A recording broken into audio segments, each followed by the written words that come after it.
चविष्ट पौष्टिक पालक पुलाव बनवण्यासाठी सर्वप्रथम बासमती तांदूळ हा अर्धा तास भिजवून घ्यायचा. त्यानंतर साईडला आपण अगदी थोडंसं पाण्यामध्ये चवीनुसार मीठ, साखर घालून पालक हा शिजवून घेणार आहोत. शिजलेला पालक गार पाण्यामध्ये काढून गार झाल्यावरती मिक्सरच्या भांड्यामध्ये हा पालक काढून घ्यायचा. बारीक चिरून घेतलेली कोथिंबीर, हिरवी मिरची, आलं, लसूण अगदी थोडंसं पाणी घालून याची पेस्ट तयार करून घ्यायची. अगदी थोड्याशा तेलामध्ये आपण काजू बदाम हे भाजून घेणार आहोत.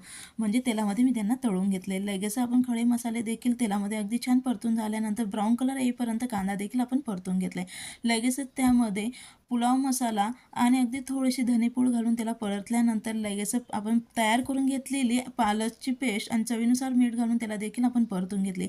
भिजून घेतलेला तांदूळ त्यामध्ये घालून व्यवस्थित मिक्स करून लगेच गरजेनुसार पाणी, अगदी थोडंसं तूप आणि अगदी थोडंसं आपण त्यामध्ये पुन्हा गरम मसाला हा घातला आहे. लगेच त्याला 90% शिजून झाल्यानंतर तळून घेतलेले काजू बदाम आणि टोमॅटो घालून पुन्हा आपण त्याला शिजवून घेतलं.